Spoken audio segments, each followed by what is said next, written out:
women so often say, I'm just so fed up that guys look at me this way, that guys talk about me this way. I just wish guys would grow up, their minds are so dirty, why can't they just treat us like ladies? Tonight, we're going to talk about how to change the culture. And I think the way we should look at it, I was at another high school, and I came to the school, rang the doorbell for the school because the door is locked, and an intercom came on, and they said, who is it? And I said, oh, my name is Jason. They go, what are you here for? I'm here to do the assembly. And they said, you can't come through here. You have to go to the south door. And I said, okay, where's that? And they said, it's on 7th Street. I said, where's 7th Street? And they said, it's on the south side. I'm like, oh, thank you. I walked around a circle around the building and got to the door, and it was locked. So I rang on the doorbell. And I said, who are you? And I said, Jason. They said, what are you here about? I said, the assembly. And they said, who's your contact person? What is this, the Pentagon? And they finally let me in, and then I saw why they were so guarded. They had not only a high school inside, they had a preschool inside. These beautiful little kids running around. And in a downtown city, they couldn't just leave the doors wide open for anyone off the streets to walk in and hurt the kids. They knew they had a treasure, so they built a castle around it. And it's the same thing with a woman's body, that the modesty is like this castle guarding the treasure. And I told this analogy once to a pair of girls in West Palm Beach, Florida, who were struggling with the idea of modesty. And after I said that, a light bulb went off over the top of the girl's head, and she eyes opened up, and she said, I guess we just need to start to treasure our bodies. And I said, if you don't, who will? The fact is, your body is priceless, and by the way that you dress, you have power to teach guys that. And I'll grant, it's not immediate. You're not going to wear a long skirt, and every guy is going to be a knight in shining armor. No, it's a cultural problem. We didn't get here overnight, and we're not going to go back overnight. But I think the fact remains that a culture of immodest women will necessarily be a culture of uncommitted men. Because if a lady is wearing a t-shirt that would fit well on like a 3-year-old, she's sending a message that she will give herself to us without us giving anything to her in return. And you see this play out in culture. You see the hooking up, the friends with benefits, the open relationships, and this epidemic of girls who don't even know if they're dating a guy. They'll come and I'll say, are you guys dating? And they'll say, well, no, we're kind of dating. Kind of dating? Well, I don't know if I'm dating. We're seeing each other, but we're not boyfriend and girlfriend. But we did go on a date, but we're not dating. We're kind of a thing.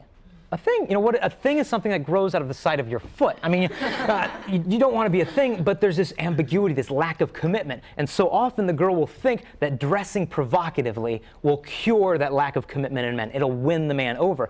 But personally, as a man, I don't think it cures the lack of commitment. I think it helps to cause it. I got an email here the other day, and the girl shared with me, and she said, as for the way I dress, I just can't stop because I like making guys happy. They like the way I dress, even though they might just want me for my body, which I don't really have a problem with. It's been like that my whole life, and that usually leads to them caring about me for a short while. I don't mind it because I feel really good when they care for me, even if it is for just a little while. And this poor girl, all that she wanted was love. From the time girls are 3 years old, that's what they want to know. Do you love me? Will you pursue me? Will you protect me? Will you delight in me? And a lot of times, if your dad is abusive or absent or neglectful, the girl goes into the world, and that question is not answered. Will you love me? Will you pursue me? Will someone delight in me?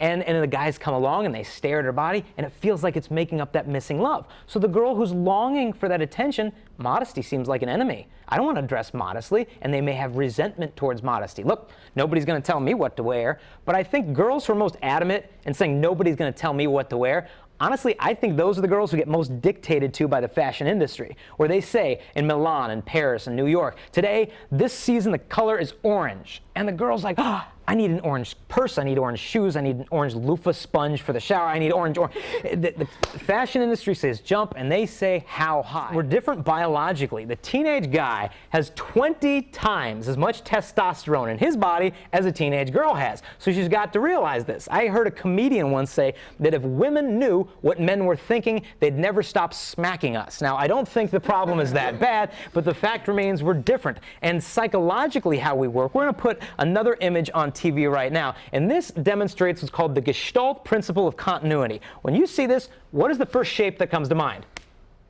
Triangle. Triangle. Triangle is the first thing that comes to mind.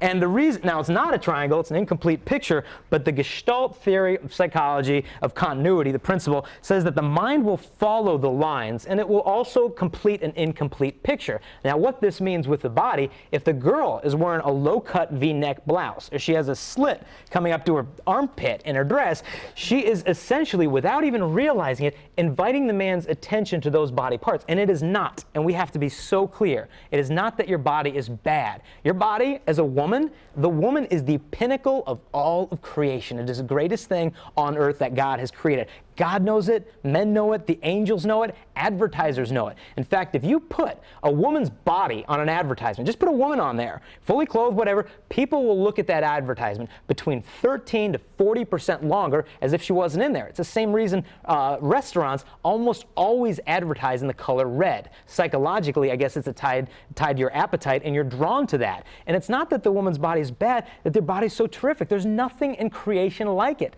I mean, when was the last time you heard a guy who said, man, I'm just addicted to looking at pictures of flamingos on the internet. I mean, they're just so beautiful. They got pink feathers and they got that little one leg. And then his friend said, I can totally relate. I got fired from my job last week because my boss caught me looking at online pictures of sunsets. They were so beautiful. One was Tahiti, and you should have seen the clouds. 4 hours I was online. There isn't this captivation, and creation is gorgeous. It's beautiful, but everything pales in comparison to the beauty of the creation of the woman. And so when the woman dresses modestly, what is she doing for a guy? She's given me the opportunity not to get distracted by how beautiful her body is, so I can see the beauty of her as a person. And as a guy, honestly, we appeal to you girls, and I just say help us because we're weak in this area. I read a quote once I thought was fantastic. It said, men are lost through women, and they are saved by women. By their vanity, they will make a man fall. By their modesty, they will save him. The fact remains that woman has power in the way she dresses.